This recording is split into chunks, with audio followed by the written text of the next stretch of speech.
जैन साथियों, आज भारतीय जनता पार्टी ने ऐलान किया है कि 2022 का चुनाव राष्ट्रवादी बनाम जिन्नावादी होगा।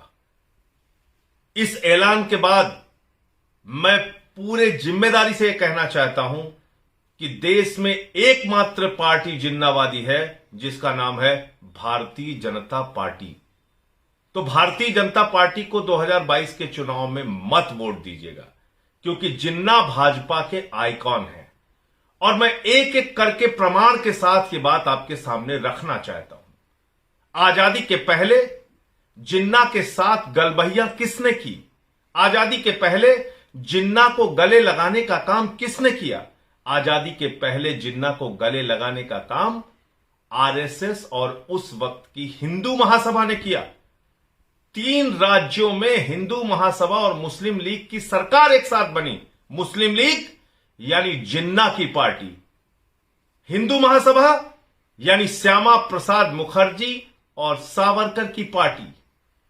श्यामा प्रसाद मुखर्जी जो जनसंघ के पहले राष्ट्रीय अध्यक्ष बने आजादी के बाद, वो श्यामा प्रसाद मुखर्जी आजादी के पहले जो सरकार बनी थी उसमें मुस्लिम लीग के साथ फजलुल हक की गवर्नमेंट में बंगाल के अंदर डेप्यूटी चीफ मिनिस्टर थे। कहां थे? वेस्ट बंगाल में। कहां थे? बंगाल में। किस पद पर थे? उप मुख्यमंत्री के पद पर। और जब देश के अंदर भारत छोड़ो आंदोलन चल रहा था, क्रांतिकारियों को जेल में डाला जा रहा था, स्वतंत्रता संग्राम सेनानियों को प्रताड़ना दी जा रही थी, उस वक्त चिट्ठी लिखते हैं अंग्रेज गवर्नर को श्यामा प्रसाद मुखर्जी जी, जो हिंदू महासभा के नेता थे। उन्होंने चिट्ठी लिखी थी कि इस आंदोलन को हमें कुचल देना चाहिए। यह ऐतिहासिक सच है, तथ्य है, प्रमाण है, इस बात से कोई इनकार नहीं कर सकता। उस आंदोलन को, जो देश के स्वतंत्रता का आंदोलन था, जो भारत का सबसे बड़ा आंदोलन था, अंग्रेजों भारत छोड़ो का आंदोलन था, राष्ट्रपिता महात्मा गांधी का आंदोलन था, उस आंदोलन के खिलाफ अंग्रेज गवर्नर का ब्रिटिश साम्राज्य का साथ दिया था। अगर किसी ने दिया था तो श्यामा प्रसाद मुखर्जी ने, डेप्यूटी चीफ मिनिस्टर बंगाल रहते, उन्होंने चिट्ठी लिखी थी कि इस आंदोलन को हमें कुचल देना चाहिए। 2 और राज्य हैं, सिंध प्रांत और नॉर्थ वेस्ट फ्रंटियर। इन 2 प्रांतों में भी मुस्लिम लीग और हिंदू महासभा की सरकार थी। 42 के आंदोलन के बाद पाकिस्तान के अंदर सिंध प्रांत में, उस वक्त पाकिस्तान बना नहीं था, लेकिन सिंध के प्रांत असेंबली में, सिंध की असेंबली के अंदर 13 मार्च 1943 को एक प्रस्ताव पारित होता है। मुस्लिम लीग के मुख्यमंत्री होते हैं उस वक्त जीएम हिदायत उल्ला, और जीएम हिदायत उल्ला की सरकार में 3 मंत्री हिंदू महासभा और आरएसएस के थे। जब पाकिस्तान बनाने का प्रस्ताव वहां की विधानसभा में पास हुआ, लोलू मोतवानी, गोकुल दास और डॉक्टर हेमंत दास, ये 3 नाम हैं मंत्रियों के। इसकी जांच कर लीजिएगा, चेक कर लीजिएगा, पड़ताल कर लीजिएगा। ये 3 मंत्री थे सिंध प्रांत में जब पाकिस्तान बनाने का प्रस्ताव पारित हुआ।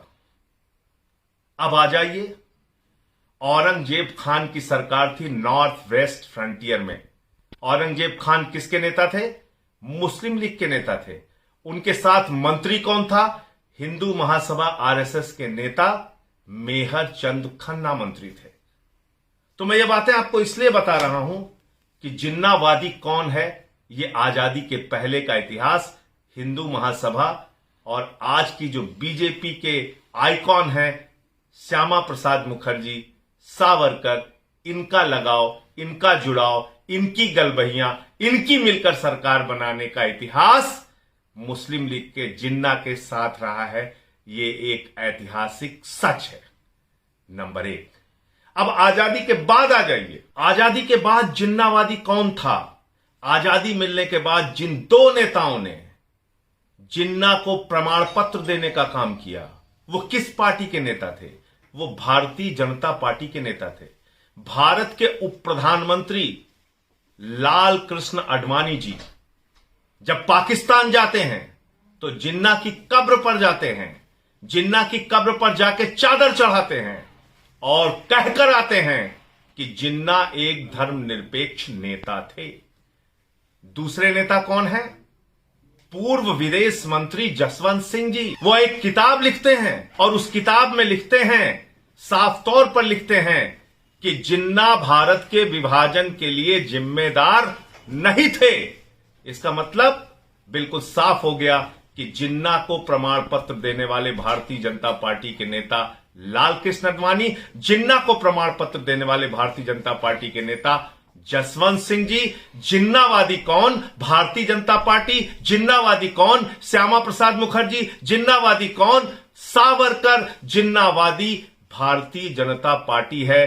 भाजपा के आइकॉन है मोहम्मद अली जिन्ना। इसलिए अगर चुनाव राष्ट्रवादी बनाम जिन्नावादी है तो भूल कर भी भारतीय जनता पार्टी को वोट मत देना, क्योंकि इसलिए ये देश के अंदर एकमात्र जिन्नावादी पार्टी है।